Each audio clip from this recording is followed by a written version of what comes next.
the Spurs News Podcast, your home for all things Tottenham Hotspur. Now, here are your hosts. Hello everybody and welcome to a new episode of the Spurs News Podcast. I am Sam. This is episode 276 of our show. The show that was very nearly titled Trophies Are Like Buses, but that's a different story. Joining me to discuss all the mad happenings in Tottenham Hotspur's world, it's Stefan! Hey buddy, when you put it like that, that's a lot of episodes people have listened to. Well, there's a lot of episodes that have been recorded and we hope people have listened to. No, some people have.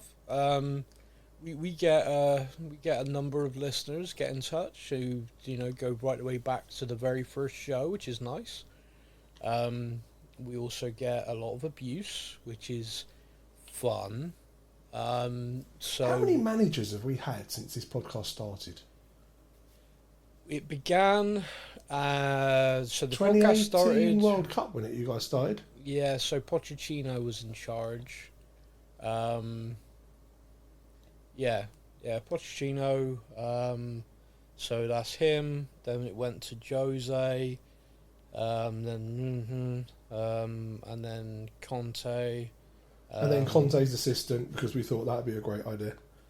I mean, do we count temporary? Because otherwise I'd have to put Ryan Mason in there 6 times, I think. True. I don't know. But we are where we are now, and I'm really happy about it. Anyway, hi everyone. So some admin to kick off. First of all, you're right to the 2 people who emailed in after episode 275. I don't sound like I should be a Tottenham fan. My accent isn't that of someone from North London.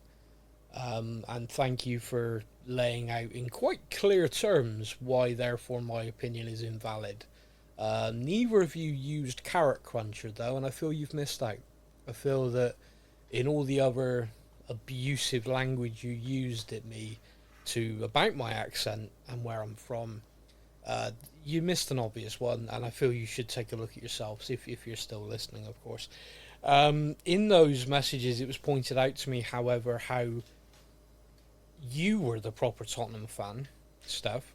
Because, you mean the Essex boy that lives in Lincolnshire? Yep. Yeah, you. Yeah. Yeah. You sound like a real Tottenham fan. Now, which is ironic because most people say I sound fucking clueless. So I mean, it hurt me a little bit, but only because of my deep-seated hatred towards you over the whole Amazon thing. No other reason, just the fact that there's part of me that still wants you to die painfully because of that.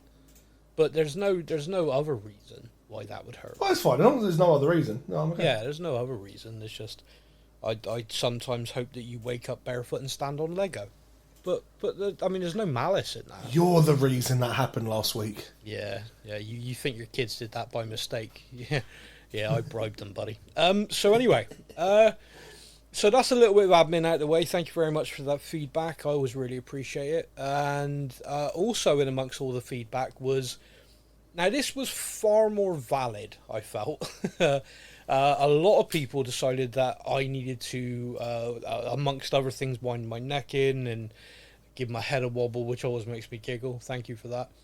Over my criticism of Thomas Frank before we even played a competitive game. I was simply giving my opinion on why I didn't feel that infused by this appointment.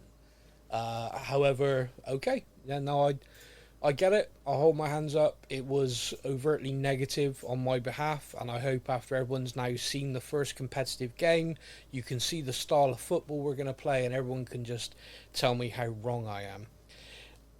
Finally, in amongst all the feedback in the admin, is a lot of people emailed in saying, cannot believe I listened to that whole show and you didn't mention Sonny once. Anyone who weren't ready to cry again, I think. Anyone who read the podcast description, which I know is a niche thing and a unique thing, would have seen that we didn't do that because we were going to talk about it this week in isolation, because there was so much to talk about any discussion on Sonny in that show would have been crammed in. Whereas we thought, okay, next week, all we've got to do is talk about the Super Cup final, the Premier League season kicking off. So we can split the show in 3. So that is what we're doing. So we're going to open the show this week now, talking about Sonny, our captain who was, former captain, who after 10 years has left the club. Steph, I'm not ashamed to say that I did actually have tears in my eyes watching the video goodbye from Sonny. What is funny for me now, looking at it, is very funny, is a 42-year-old knew he was leaving. I had known for weeks, been told categorically, yeah, this deal's done, he's definitely going. I knew, I was prepared. I therefore also knew Sonny was the type of character that upon leaving us would do something. There would be a statement or something that would hit. It would be like, oh no, Sonny's leaving us, that's really quite sad. Yeah. When I saw the video had been released and I saw it on the social media from Tottenham, I was like, oh, of course there's a video. Of course Sonny sat down and did a video. And so this is video number 1, right? Video number 1 is like a lovely montage of different moments and Sonny talking over it.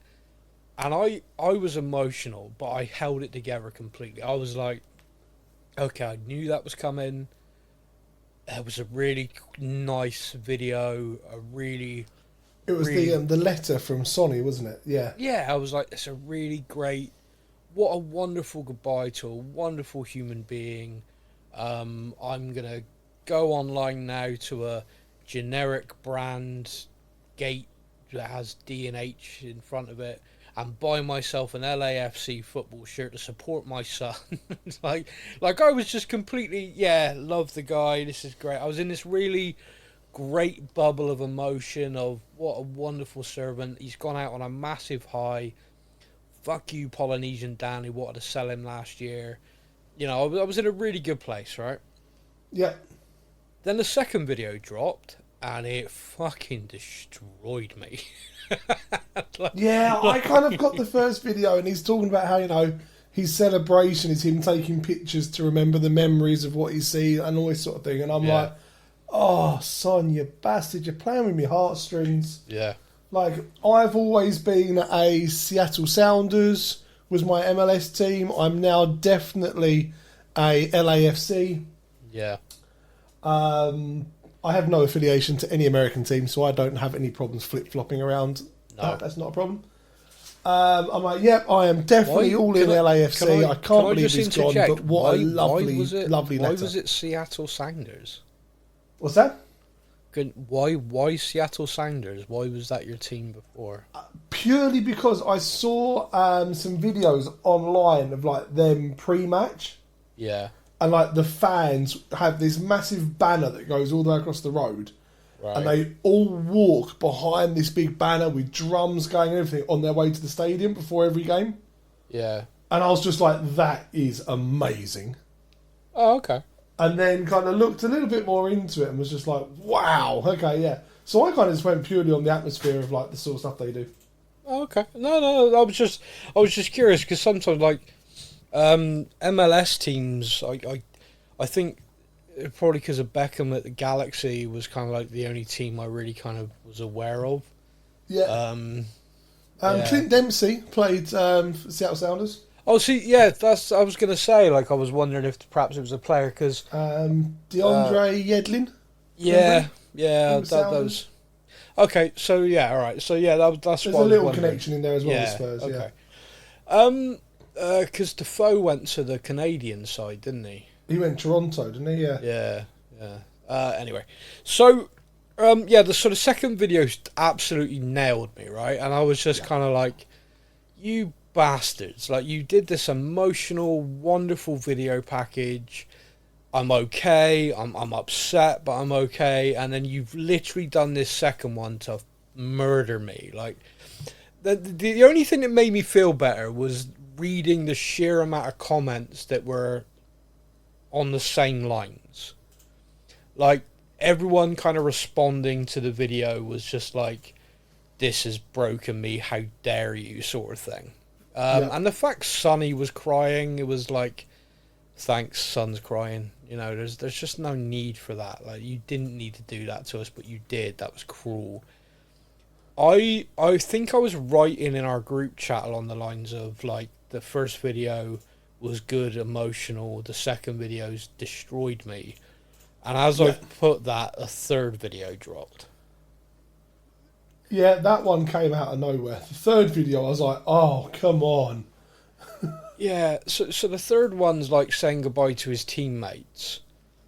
And I'm like looking at that, I'm like, what are you doing? Like why like this is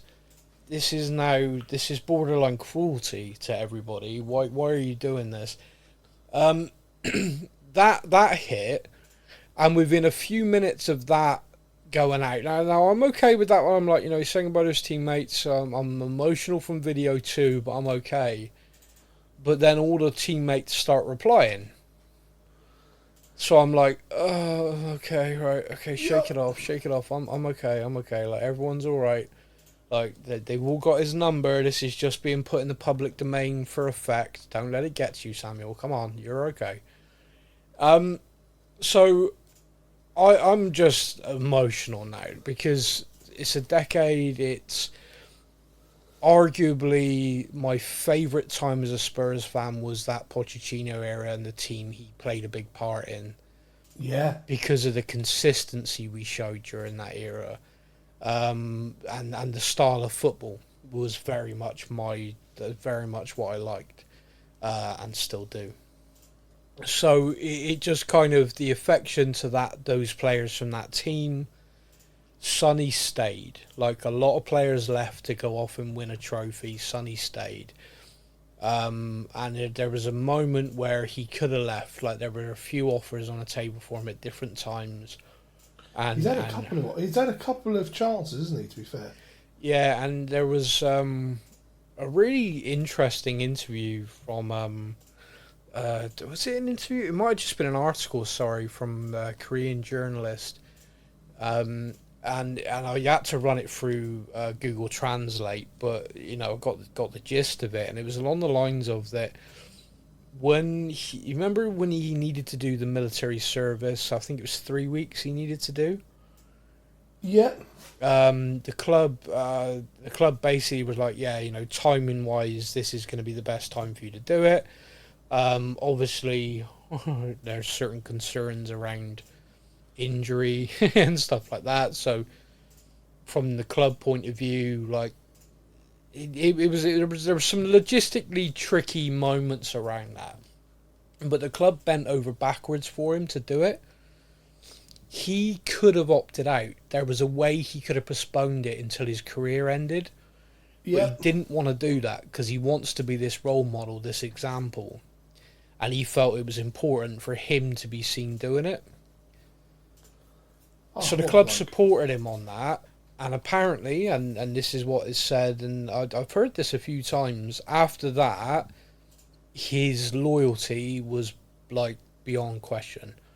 They offered him a new deal when the club was in an absolute mess. Kane was demanding to leave to go to Man City, and Sonny signed the new deal, like, instantly. It's like, yep, no problem. That, to me, always meant a lot, because he could have left at that point. He could have gone to a host of teams, lifted probably 2 to 3 trophies in that time, but he didn't. He stayed. He became the club captain. He personified being club everything. Captain meant something to him as well. Like, massively, you look at some players and their captaincy, and you're like, yeah, fair enough, you're the club captain, but yeah, you know, it's just part of the job for you. Whereas with Son, you kind of knew that was something big for him. It meant a lot to him, and also he I think me and you have said this before. Some people get made captain because they were already the captain, if that makes sense. And some people, when they're made captain, kind of lift themselves into the role. And like, when you hear about all the players, you see loads of interviews, especially the young players, and they talk about how Sonny is just constantly with them, supporting them. Like Sar talks about he's gone on international duty and Sonny's texting him to talk about how he's playing, how he's got on, how are you feeling? He took that role to another level, really, at the club. And I did find it interesting that QT, in the interview he did, very, very short, sweet interview, but in the written part, he said he wants to continue what Sonny built as what a captain is at that club. And of course, he was part of the leadership team with Sonny, so yeah, there's a natural continuation there. I do think that the approach might be slightly different. Sonny, like, hey, how are you? How you getting on? QT, saw you got booked. Love that for you. I do remember Eric Dyer scoring a goal and QT Romero basically kidney punching him in celebration. Yeah, I feel like it's a slight different captain approach to Son. Yeah. Loved it. Loved that kind of, beat your teammate up to get them going. But I do think it might be a slightly different approach. I do feel you're right. But, I mean, it's difficult to try and sum up the impact Sonny's had. Now, my daughter, she's not long turned 17. So she was like 6, 7 years old when Sonny joined. He was the last player of her first team, if you know what I mean, like a first team that she knew. So she was kind of like, that's really quite sad for me. And she said this to me. I mean, obviously getting older, she's lost, doesn't quite have that saying, my dad loves football, he loves Tottenham, therefore I will as well. Obviously, 17 years old now, it's less about, do stuff with my dad, more about, Dad, give me money so I can go out. So we had this fun moment where I was like, how many of the current team can you even name? And she was like, and I think she got 3. I will give you a bit of money for every one that you get right. Oh, she'd have nailed that. Yeah, she'd have Google researched the squad and she'd be telling me youth players if there was money involved. But when I said, okay, your team then go back to the Pochettino team, she nailed it with subs. Even Kevin Wimmer got a mention. So it's just kind of funny how it's funny how you sort of remember your first team that you like, and it's not necessarily the first team when you were younger, but it's the first team you really remember, you resonated with. It doesn't matter what age you were, but it is kind of funny to me that you do that. So Sonny was a big part of that. So he was a big part of kind of me and her, the bond with the club. So him leave again, it's just so many levels to this. And I think being at a club for 10 years and being the profile of player that he is, there must be so many stories, so many fan affection, affiliation with him to the club. Do you remember that video of the little girl waving to him as he's warming up and he waves back? And the little girl is just bursts into this happiest smile you'll ever see. I wonder how old she is now. I wonder if that moment still resonates, or perhaps she's just like, oh my god, I'm so sick of that video. That as well, yeah. I don't know, man. There's just so much. It's hard to sum up in just kind of the thing, but what I'll say is LAFC do have a new fan in me. We do have a podcast listener called Johnny Stark, who is from LA and is an LAFC fan and a Tottenham fan. So he's dog with several dicks at the moment, because obviously Sonny's left one club and gone to his other, which I think is the ultimate scenario. If you love a player at a team, is okay, well, he's left my primary team to join my secondary team. Way. So I can't believe he's left me. Yeah, he's still buying a shirt. Yeah. I can't believe he's left me, but now he's back.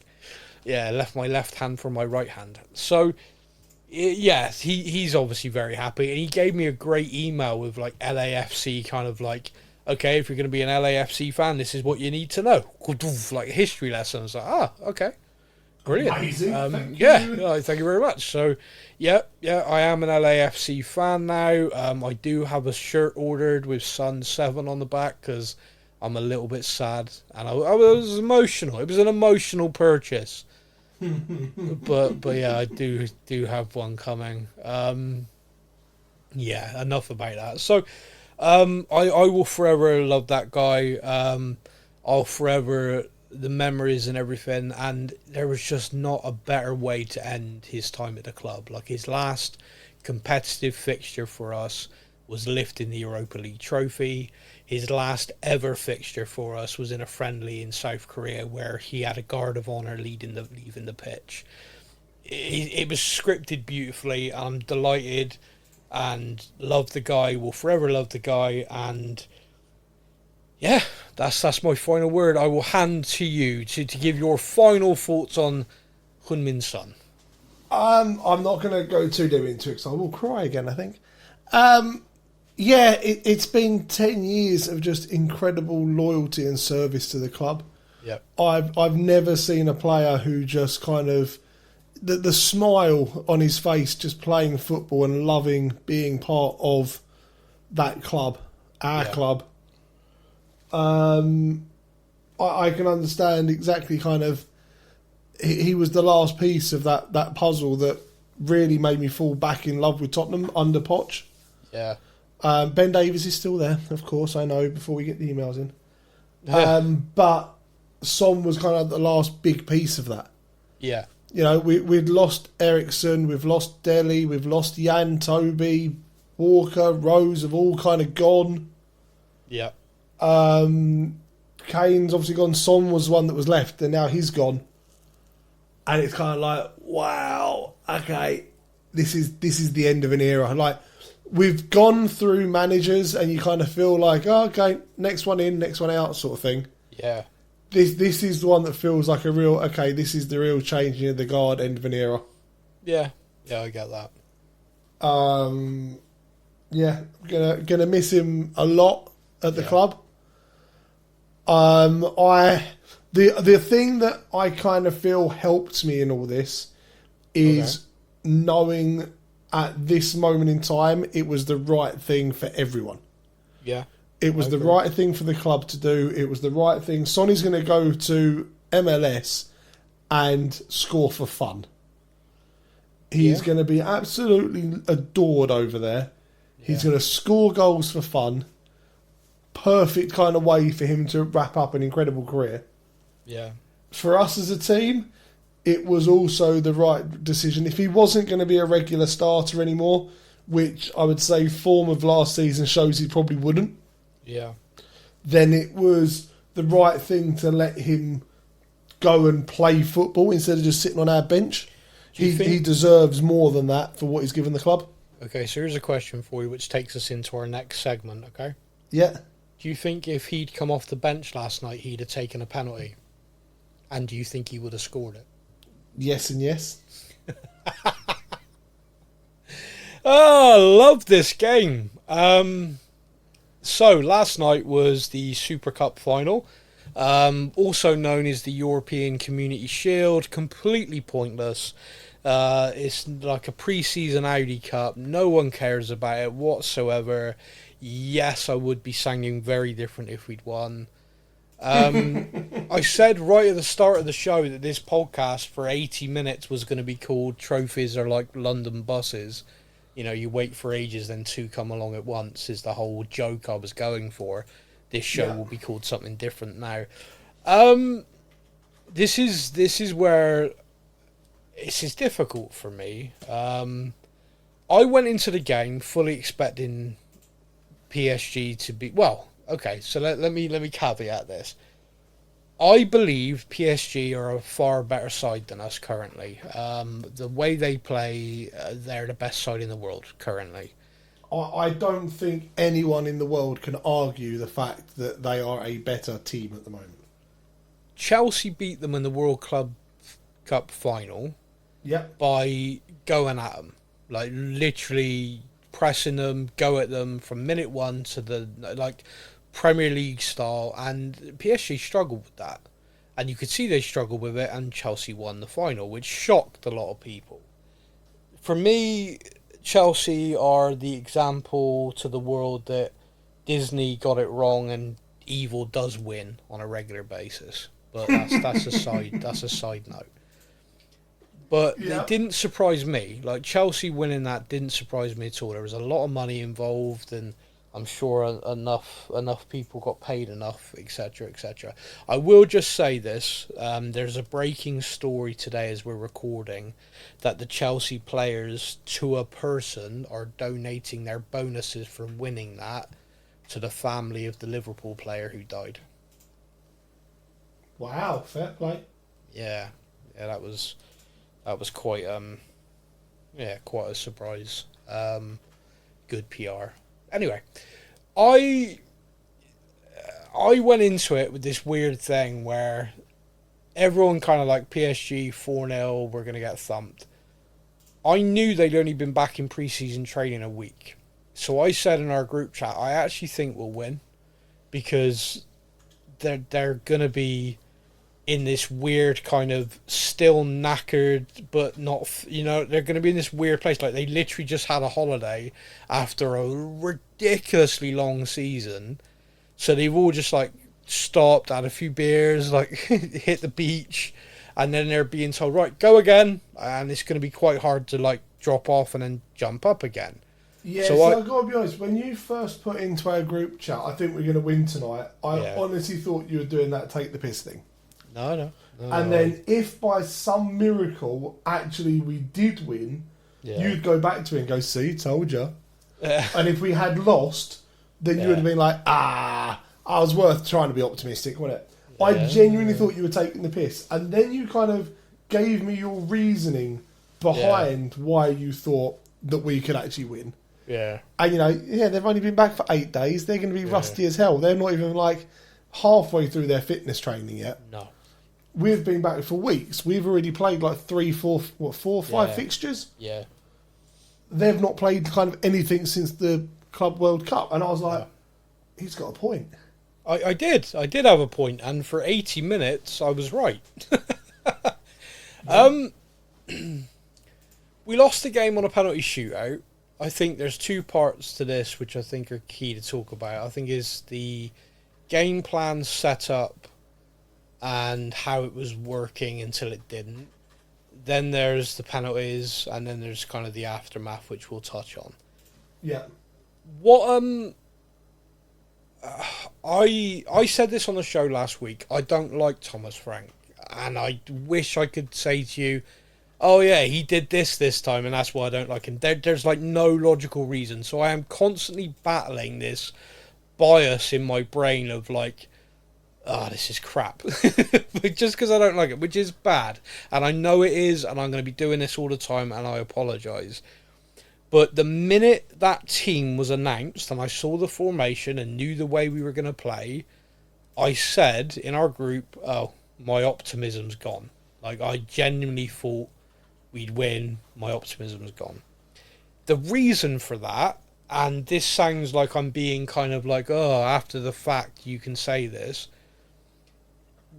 I was worried that we'd have no attacking threat, no kind of pattern of play, no kind of this is how we are going to get at them beyond set pieces, and we basically just be sat back looking to counter attack. Because I've seen that under Jose, I've seen that under Conte, I've seen it over the other one, and you can through those dark days. Yeah, you can win games like it, and you can nick results against better teams and stuff like that. And so I'm reading all of the comments online. Everyone's like, one person said, Thomas Frank's showing more tactical astuteness in his first game than Ange in 2 years, which made me want to vomit. And I'm just like, okay, all right, fine. Like, everyone's on board. I'll sit here in the background and just let it happen. I could have scripted that game. Like, part of me wishes I had. But a part of me knows that you know me well enough that I wouldn't just say this to be bullshitting. Yeah. I literally could have scripted how that game would go. They were not fit. Us taking the lead from a set piece, us getting a second goal, I couldn't have scripted. I genuinely was over the moon at the second thinking, okay, maybe we do have a chance at winning this. Yep. But my script for that game would have been goal from a set piece, defending well, looking resolute, we'll get tired. PSG will get stronger as the game goes because the players will get back into their rhythm and etc. Getting up to etc. speed. Yeah. And as that happens, we'll be getting tired. They'll be getting better. The substitutions are making a massive difference, and we'll end up losing. So in my brain, it would have been losing like 2-1, 3-1 perhaps, after being 1-0 up and trying to defend it for the whole bloody game. Yeah. That was kind of what I had in my head. So before you go to the next bit, which I know you're going to do, Yeah. I must admit, I was the complete opposite when I saw the lineup. Yep. Now, this is purely because, and it is going to sound so stupid, No. my favourite formation is a 5-3-2, with the wing-backs playing right up high, pushing almost as wingers, Yeah. having the two strikers where one kind of plays as that pressing forward up front and the other one is almost in a number 10 role, kind of floating around that player. Having a strong three-man midfield where you're going to have a player who is going to tackle hard and win you the ball, but also have players around them that are going to kind of be up and down and not quite playmakers, but almost that sort of thing. But you're like box-to-box midfielders. Yeah. Your three-man defence, because most teams play a 4-3-3 as such. So therefore, by having the three men in midfield, you've always got a spare defender, which is going to help you out a lot. I saw that and kind of went, oh, my Football Manager dream is going to happen. Tottenham are going to play a 5-3-2. Yeah. Oh my God, it's happening. Yeah. If it plays the way, again, it sounds really stupid, if it plays the way I play a 5-3-2 on Football Manager, this could be really quite an exciting lineup and team. Yeah. So I was like, oh my God, here we go. Yeah, it's good. And then carry on with your next bit. Well, no, I was just going to say lots and lots of people agree with you. And lots of people listening to this will still agree with you and say, we were unlucky in the substitutions, etc. So the next bit I'm going to go on to really is the substitutions aspect before we go into the penalties, which is it's an interesting debate, and we've been having it basically all night in our group chat. Like, you finished last night around midnight and continued this morning around 7 a.m., which is the impact the substitutes had.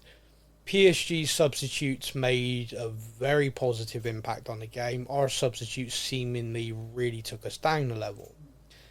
The conversation is around squad depth, and the conversation around all the fandom right now is that. Now, I could slam my head against the wall repeatedly and point to the fact that has not changed.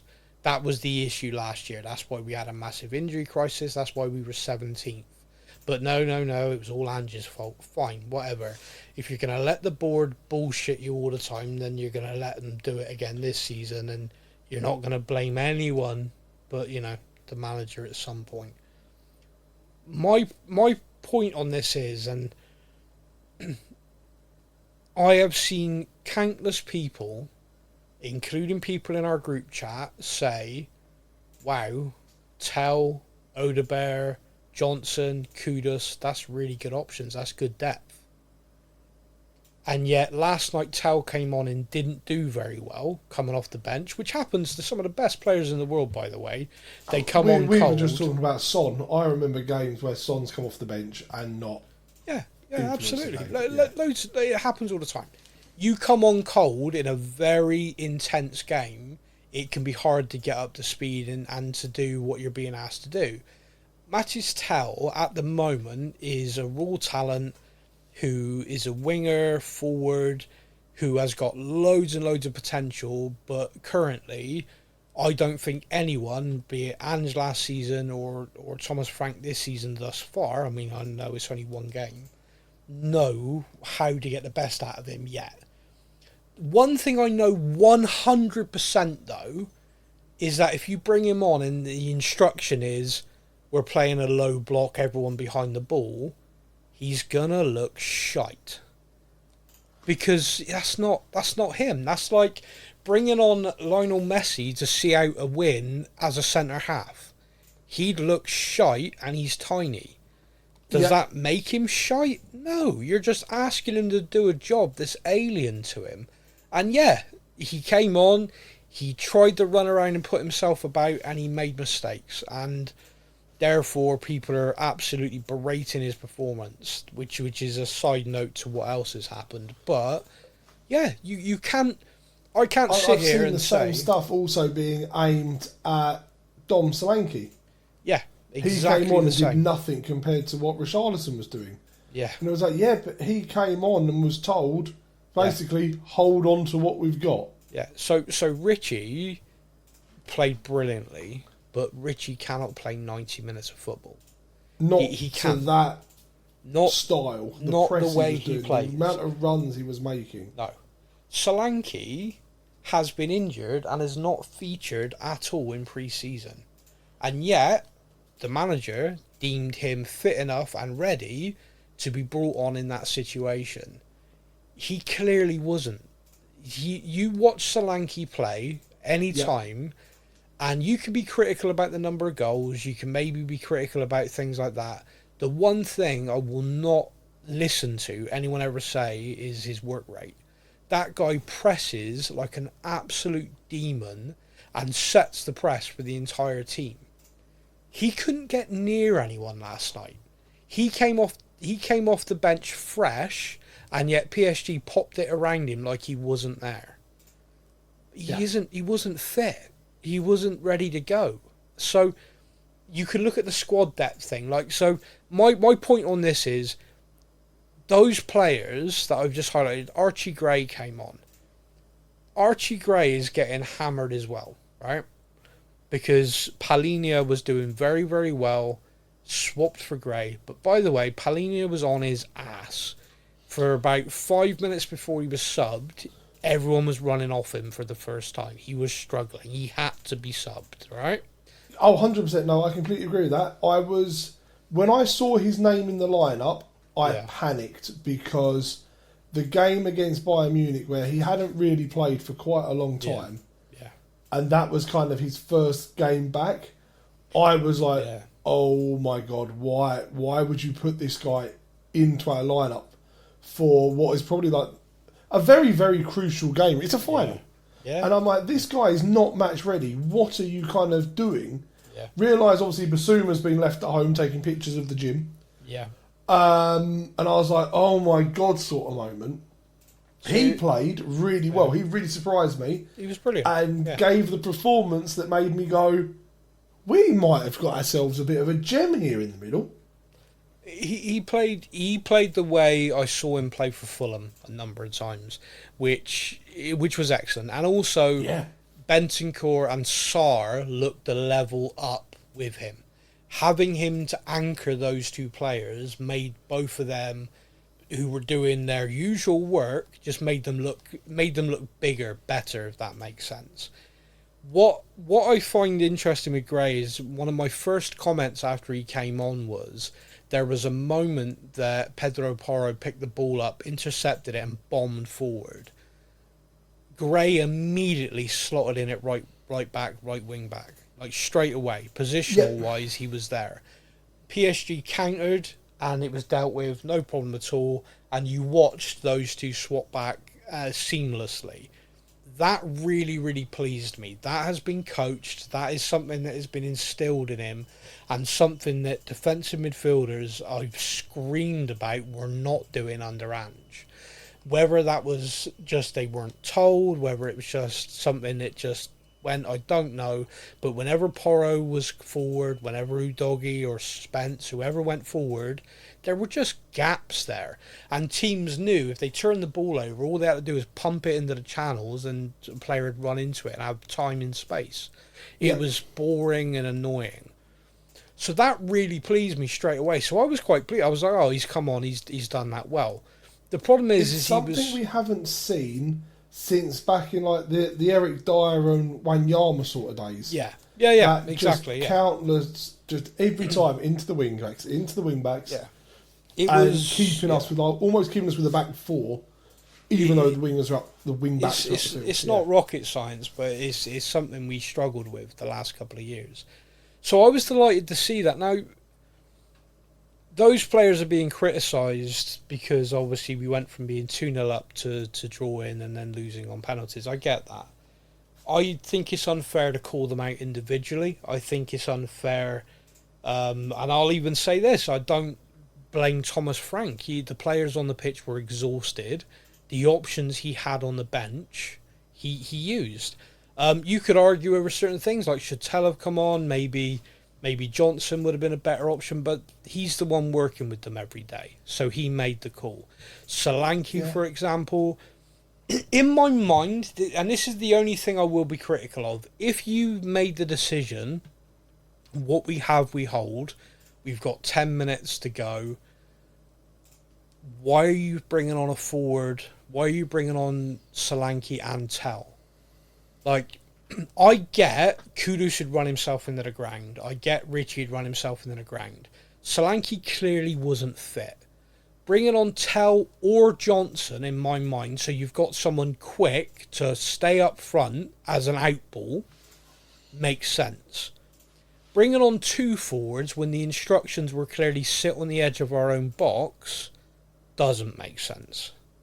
Yeah. Like you look at the bench there, and you had other players who could have come on and played a defensive role, and possibly could have shut the game out for you. So that didn't make sense to me. But the whole squad depth debate, Savino, Etse available on the bench could have made a difference. Yeah, for sure. Absolutely, they could have. I mean, I think with those two in the squad, Solanke wouldn't have made the bench. I don't think he was fit enough. I agree. So you can look at that, and I think that again is an example of the board and the football inside just not doing the job properly. It did go to 2-2, which unfortunately, we've all seen too many times happen. It was that kind of, that first goal went in, and as soon as that first one went in, I kind of just went, oh no. Yeah, I mean it's obvious. We've seen this before. Yeah, it's unfortunate that. Yeah, I mean, like I said, I could have scripted it. Penalty shootouts are a horrible thing because individuals get hammered for a team game. None of us are in the huddle. None of us know what was prepped or what was decided beforehand and then in the moment. None of us know who put their hands up or who went, oh God, no, I'm not taking one. No one knows that. What we do know is that 5 Tottenham players went up to take penalties, 2 of them missed. That's what we know. I've seen some of the best players in the world miss penalties in shootouts, in games. It happens. Like, it just is one of those things. Not one of those players stood up, walked up there thinking, oh, can't wait to miss this. Every last one of them walked up with, I'm going to bury this and we're going to win. like this is what I'm going to do. This is my job. I'm going to score. And there will be no one more disappointed than Van der Ven and Tell about missing. Nobody. No one in the ground, fans around the world, no one at all. So I'm not about, like, I'm frustrated. Of course I'm frustrated. I mean, we're 2 penalties have gone in, and then a centre-back steps up, and I'm thinking to myself, this doesn't make sense. Yeah, logically, I'm like, I know he's got a good finish on him, and I understand he's probably on a bit of a high from he's already scored in the game. Yeah. But why is your centre-back taking the penalty? Surely there are other players... No, maybe not. Okay. Well, see, this is the thing, right? We don't know who put the hands up. We don't know. Nope. And also, we don't know what training was before. Like, okay, we're now doing penalty practice. Van der Ven could have taken 10 and blitzed 10 in the top corner. And everyone's gone, well, he's freaking taking one. If we go to a shootout, there's no way he's not taking one. Took the fucking net so off. When he stepped up third and we're all going, why in the hell's a central defender taking it? If he buries it, everyone would have gone, oh, that's why. But he didn't. And that's the reality. But you can't legislate for that. Like I said, if he scored 10 out of 10 in training, everyone's there backing him, he feels confident, and he misses. That's just shit happens. Tell possibly the same way. Shit happens. I knew we'd lose. This sounds so bad. I switched off. I knew we'd lose the shootout. I needed to walk away because I felt so annoyed and aggravated being 2-0 up and it going down, because I felt like I knew this was going to happen. It was like there was no avenue for us to play football at all. In this formation, the way he set us up, it was just set pieces, long throws. This is going to be a long season for me if this is the Tottenham. The Stoke of the Champions League is going to hurt me every game. Yeah. But I'm gonna try and shake that off. After we lost, I looked to see who missed the penalties, and I did the post on our Facebook page. It occurred to me what was going to happen. I knew what was going to happen. 2 players missed. 1 player got dog abuse. Awful, non-stop, and it stepped over into racism and just some nasty stuff. Yeah. On our post of the shootout, I deleted and banned 8 people, 2 of which I've seen comment on the page for a good few years. They were marked as top fans because the amount they interact. But I'm telling you now that you write the stuff that they wrote, you're banned. I don't give a crap who you are, how long you've... I think one of them listens to this show, so could be listening right now. You're gone, man. I don't give a fuck how angry you are. You don't get to write that stuff about another human being on a page that I manage, and I'm going to let it stand. So, jog on. I don't... What I don't understand is... I put in our group chat, I put this. Yeah. I'm like, look, be pissed off that Tell came on and missed a penalty. Yeah. Be pissed off that he came on and he didn't run as much as Kudos did. Be pissed off that maybe he didn't quite put in the effort and get up to match speed. Be pissed off about football details. Yeah. Okay, not a problem. Why does the colour of his skin make any fucking difference to his performance? Zero. What gives somebody the right to then go down that avenue with their abuse? Like, if you want to sit there and say he's got 2 left feet and, you know, he can't hit a penalty to save his life, well, guess what? We watched Harry Kane sky a penalty last week. Yeah. Against us. We watched Harry Kane sky a penalty against France in the World Cup. Yep. You know, we have watched Lionel Messi and Ronaldo have missed penalties. Yeah. So, yeah. People miss penalties. It happens. Yep. You also get at times where players fall on their arse as they kick a penalty and it still goes in. It's a lottery, a penalty shootout. It is. And the effort before that on the pitch, I'll hold my hands up and say I think he has got an incredible potential to be a very, very good player. Yeah. We haven't necessarily seen that potential come out just yet. And I don't think he played as well as the player he came on for last night.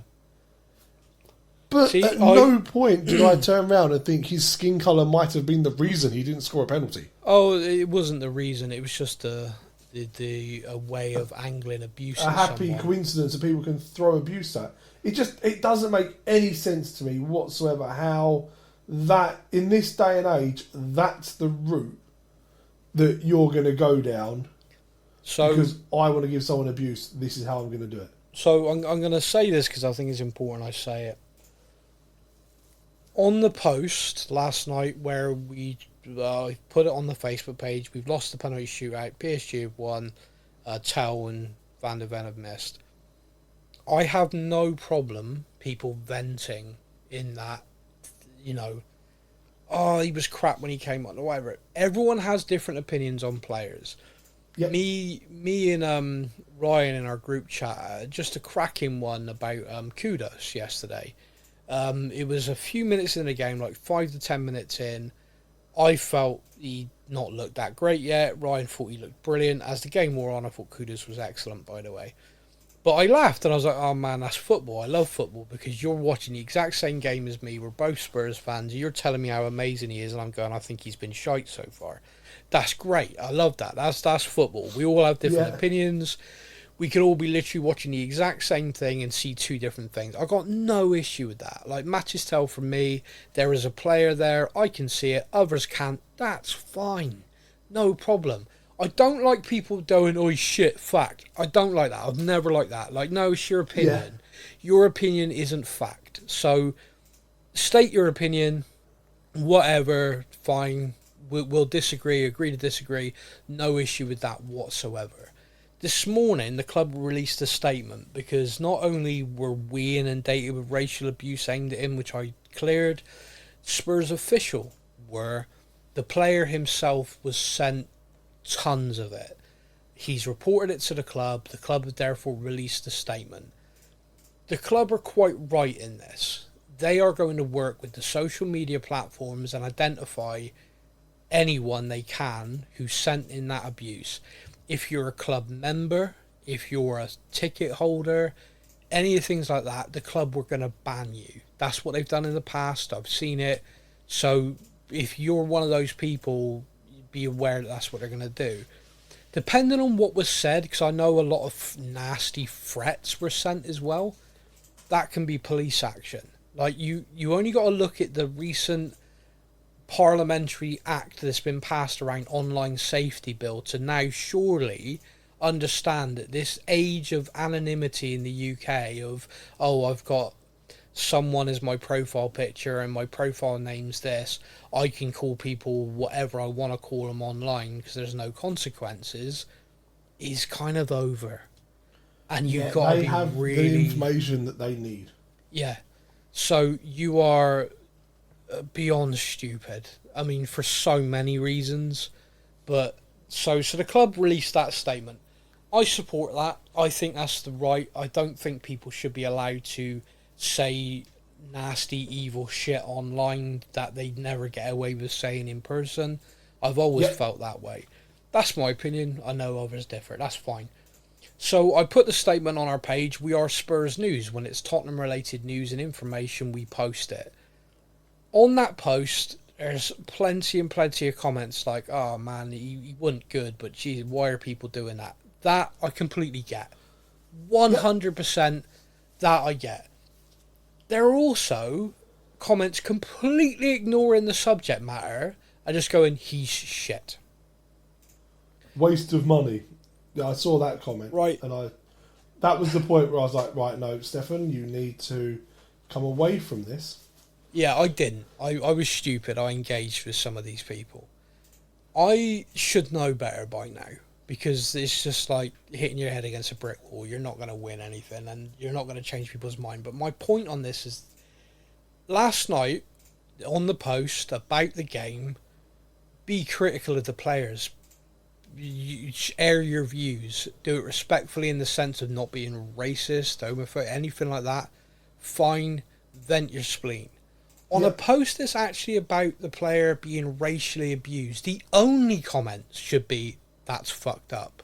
Hope he's okay. I didn't think he played well when he came on. I thought he thundered around like a fucking idiot at headless chicken.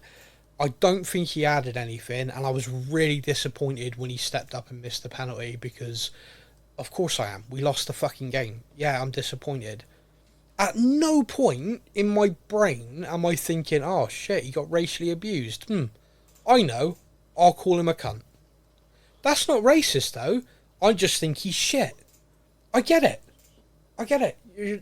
Your comment there isn't being racist, but where is the construct? What is going through your brain that is the time to do it? Like, me and Matt used to talk about this, so apologies that I'm going back over old ground, but like it just doesn't happen in the real world. Imagine you're in a meeting at work and your boss says, like yesterday, so-and-so had a crap day at work and was just racially abused and everything like that. Would you sit there in that meeting and go, yeah, but he is shit? No, because you'd get your fucking ass handed to you, and it's also a fucked up thing to do. That person sat there, emotional, upset, they've been racially abused, and you're just going to sit there and go, yeah, but he is wank at his job, so, you know. Like, what, that justifies it? That's okay then? No, so I can't get my brain, I can't work out that mentality. Like, later on today, there'll be other posts about the game. Like, there was one within, I think, half an hour of that post. There's another one with a Thomas Frank quote, which I think is fucking batshit, by the way. My God, yeah, this is like You remember how like Pochettino in the early days used to make comments about how, you know, you can take a cow into a meadow and everyone would be like, what the heck is he on about? Right. Well, stop 1 second. You take the good fucking manager's name out your damn mouth. You do not associate that with that. Right, let's just clear that up. Pochettino said some batshit stuff and he was a lemon nonce. We all know that. And he went to Chelsea, so I'll never forgive him. But Thomas Frank is on his fucking own with this one. Oh, do you know what? Read that quote in a Trump impression and it works. Yeah, I created an operation, a beautiful operation, the best operation. People tell me I was the best operator around, and then he died. The patient died, but it was good. It's like, oh my God, what are you talking about, you fucking cretin? I know I'm biased on this, and I know I don't like him, so it's worse. But you lose a game like that, you need to be coming out going, we need to be better. We controlled the game for 80 minutes. I'm pleased with that, but we should never have allowed that. The subs didn't have the impact I wanted them to have. I need to look at that. Have some fucking introspection. Don't lose a game and then go, I planned that perfectly. I mean, we lost, but my God, my plan was good. Yeah. In terms of medical operation, the procedure went really well, and the patient died. Yeah, and I'm like, oh fuck, oh my God! Like all summer, right? And I know I'm gonna get dog abuse for this, but I don't care. All summer, I have thanked Ange Postecoglou for one very specific thing. We won a trophy, and that means for every gooner idiot who's put something like, our XG last season was the best it's ever been, I've been able to go, what a trophy. And it has been beautiful. I have loved every minute of it. I have seen some of the most amazing stuff put out there. I mean, I saw some last night with Arsenal fans trying to give abuse about the fact that we lost to PSG. And people just coming back with, yeah, but we got there by winning a European trophy? Yeah, that's fine, that's fine. Reply to that one, bitch. But here's where I was going with this. All summer, Gooners have been getting abuse from Tottenham fans for posting dumb shit like PSG, best team in the world, we were their toughest opponent. PSG beat you home and away. Being their toughest opponent doesn't mean shit. You lost. Yep. That is what we've been doing to them all summer. And then our own fucking manager comes out after losing to them and is like, ha, but for 80 minutes we were good. Yay, I planned it really well. And I'm like, are you kidding me? If I swear to God, he'll have a light bulb in his hand next week. Like, what the fuck? I've been taking the piss out of those idiots for the whole summer, and now my new manager's basically done exactly what they've done all summer. Like, my plan was perfect. You lost. Yeah, but the plan was... Look at the plan, though. Woo! God, look how good I am. You lost. Yeah, but look at the plan. Anyway, right. Shake off. It was, I must be honest, that quote came out and I did just absolute facepalm. Like, oh, fuck. See, this season's going to be mad because you really like him. You love the formation. I hate the formation. I really dislike him. This is going to be fun. And speaking of fun, the Premier League season begins this Saturday. We are home to Burnley, a 3 p.m. kickoff on a Saturday. I don't know what madman invented this concept, but I don't like it. I mean, 3 p.m. on a Saturday, football, yuck. Doesn't feel right, does it? No, it just feels wrong. Very strange. Don't like it. But yeah, the first game of the season, home to Burnley. What do you say? Win, lose, or draw? We've got it. Oh, God, I almost came out and sounded really like a manager then. It's only Burnley. We've got to win, surely. Oh, okay. I believe we will win that game, and I think we will win it comfortably. Okay. I believe it's going to be a draw. That is my prediction. Absolute scoreless ball draw. Here we go. No. I think we'll score from a set piece or a long throw, as is our way now. Like, the Wimbledon of old. And I think that they'll score when we try and sit back and defend it, because we've got no outlet, because we got no style of play, unless it's pumping it along or throwing it into the box or taking a set piece. I must be honest with you. So obviously I started this podcast with how happy I was at that formation. Yeah. I'll be honest with you. By the time the second or the third long throw went in, I'm kind of there going, "What the shit is going on?" Yeah. We are bringing Stoke to the Champions League. I like the idea of mixing stuff up. Putting it in the mixer. That's how we got both our goals. I know, and I mean, Kudos hit the post with a header which came from long balls, and I'm like, yeah, he was offside. It was offside, I know, but it was like another long ball in, and I'm suddenly like, when it started, I was like, oh bloody hell, look, we've thrown a long ball in the mix. That's pretty fun. Yeah. And then we did it again. Then we did it again. To be clear, I have no issue utilising the weapons that are available, but I've got to stress this. I want my team to play football. I want to watch good attacking football. If you have a style of play, that means that you have attacking options and ways of attacking. If you add launching a ball in every now and again, or set pieces you focus on in addition to that style of play, I'm all on board. If your style will be solid and will nick goals from set pieces, that's shite. And that's where I think we are. That's why I'm worried. Yeah, I saw a podcast friend, actually, Coach Ali. Yeah. She put a thing up on her profile on Instagram about what do you think, like, best and worst case scenario is for this season. Yeah, I answered to that. She actually posted mine on her story. Yeah, me too. Oh God, I wonder if yours. I have to go back and look and see if I can find. Well, her reply to me was, "And the good," and I was like, "There is no good, Ali." Oh, that was your one. Yeah, okay, yeah. I do know. Yep. So mine was best case scenario is Frank gets it. Yeah. And it works really well. Yeah. And happy days. Yeah. The worst case scenario is he's gonna be gone by Christmas. Oh, well, we can only hope, man. I just everything crossed. Come on. And this is my problem. Like I do genuinely like Thomas Frank. I know you do. And I genuinely think he is a very, very intelligent manager. We'll see. I just don't know if he has the Tottenham way about him. Yeah. This is my issue with it. Does he have? This is difficult because when Jose joined, there was no way we were going to play the style of football I wanted to play. But I jumped on board because it was Jose Mourinho. He had the CV, the reputation, and I thought maybe this squad just needs to get over the line. Like, get over the line. It doesn't matter how you do it. Once you've done it, the monkey's off your back.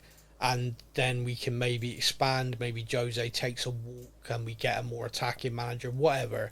In my brain, I was on board with that. I didn't want him, but I knew he was a good option to win a trophy. With the other guy, who I won't name, with Conte, Nuno. Oh, I did name him. Hang on. We don't talk about Nuno, no. I didn't want that guy at all. I love the fact you suddenly realised, crap. Yeah, no, if I say it, I got to play it. I can't, that was brainless. That whole situation was ridiculous. Conte, my whole thing with that was similar to Jose, which is, okay, the guy's got a CV to die for. He understands the Premier League. He'll get the best out of the players, so I'm going to put myself on board, all of this kind of stuff. Thomas Frank sits into that mould for me where it's that kind of football, which I don't like. But he has no CV. He has no trophies. He has no experience. He's never managed in Europe until last night, and that was basically the Community Shield of Europe. So the Champions League, like he's not Conference League, Europa League, nothing is going to be. I'm genuinely a fire. bit concerned with the Champions League. He's never managed a team in a 4 competition season, so he's never had to manage the squad workload to that ever. And yet he was brought in because the last one struggled with that, which is horseshit. He just didn't have a big enough squad. I just look at it and I'm like, everything is set up here for failure. Like everything. I want to be optimistic because I want to be optimistic. Who wants to start the season thinking, ugh? Well, one of the things that concerns me, is Daniel Levy came out in an interview and he said it on camera. So there is no way he gets out of the fact he said this now. Okay. He said, I want to win the Premier League and the Champions League. He's backtracked on it. He has already tried to backtrack on it because he hasn't given a time frame now. But he said that. Those words came out of his mouth. Yeah. He then hired a mid-table manager who you really like. Haven't backed him. Well, when you say backed him, how do you know we've not really backed him? See, this is the thing this is the thing which is always really difficult. We don't know. We don't know what this manager's asked for, who he's asked for, everything. Like, if we sign Savinha and Etsy, everyone here could be saying, well, we've backed him. That's amazing. We've given him those players. What if he didn't want them? What if he was asking for different players? We won't know that. You don't know. Let's be honest as well. We all know that when a manager goes to Daniel Levy and says, I have a list of players, these are who I want. Yeah. You've almost now got to be clever enough to put the person you actually want third or fourth on the list. Daniel Levy will do what's best for Tottenham Hotspur. He told that to Gary Neville, and what's best for Tottenham Hotspur is a bank balance, in his opinion. It's not trophies, it's not victory. It's a balance sheet. It's a low wage bill. I'm going to end this podcast with a statistic, okay? Because I think this is an interesting one for everyone to just wrap their heads around. In the history of the Premier League, since its founding, and the stats were gathered on this sort of information being available, which I think might be 2 years into the Premier League, by the way, so it might be like Premier League was 2 years old when this started. No team has had a lower wage to turnover ratio than us and not been relegated. We set that last season when we finished 17th, and our wage to turnover was 45%. Since we did that, our highest earner has left, and 4 or 5 other players, like with loans and things like that, have also gone. Yeah, we brought people in, but trust me, it's going to be the same or lower. Yeah. Now, part of me is like, wow, that's really impressive. And the other part of me is like, Jesus Christ, like... man. You run any business, you do anything at all, and you want to get good people in the roles, you have to pay them. Football is in its own bubble. The money involved is ridiculous. Like, I think it's obscene. But in that bubble, in that world, that is what needs paying. You have to pay an agent a large fee to secure the best players, because the best players are represented by agents who charge large fees. You have to pay the wages that your competitors are paying.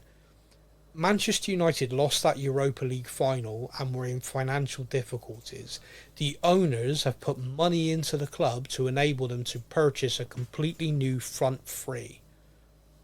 The amount they have spent and the level of improvement they have made is mind-blowing, and they lost that final. They have no European football this season. We won the final, we sacked the manager who did it, and we are not adding that level at all. Kudus is a great player. He's come in, and I think he will be really good for us. He has actually surprised me. I have to admit, I wasn't excited by his signing at all. But they've completely overhauled a front three that misfired, and we've done what? We added a injured Japanese defender. We've got a defensive midfielder in on loan. On loan, yeah. Because our other defensive midfielder apparently can't buy a watch or know how to tell time. And we've brought in a winger to a squad overloaded with wingers. We haven't got a number 10 that's fit. You've got to laugh at this, okay? So the club are considering Tell and Danso as signings this summer. Yeah, of course they are. Yeah. So that means Tell is a winger / striker. Yep. Kudos is a winger. Yep. We're trying to buy in, apparently, Eze. Yep. Winger / number 10. Yep. And Savinho. Yep. Winger. Yep. We didn't play wingers last night. No, I know. I know. Trust me, I know. And I'm there and I'm like, Brennan Johnson, the hero of Bilbao, didn't even get off the bench. Back post Brennan, he'd have scored last night. Brennan, he would have scored a goal and a penalty. He didn't come off the bench. Oh, don't do that. He'd have scored his penalty. You had Odeber, who apparently is so highly rated by Thomas Frank that we don't need to bring in a replacement for Son. Yeah, I read that bollocks. And neither of them got on the pitch, and we didn't play wingers last night. And I'm just like, and on that note, doesn't feel quiet. Yeah, and on that note, we shall say goodbye. Thank you so much for listening. I hope everyone's enjoyed the show and the goodbye to Sonny that we put together. Probably didn't enjoy the next part so much. Sorry about that. We will be back next week where we'll be discussing the Burnley result, whether it's a win, a loss, or a draw. Until then, everybody, you all take care, and I'll leave Stefan with you with his final words. Come on, you Spurs. Thank you for listening to the Spurs News Podcast. We hope that you enjoyed the show. Stay up to date with all things Tottenham. Follow us on social media. All links are in the podcast description.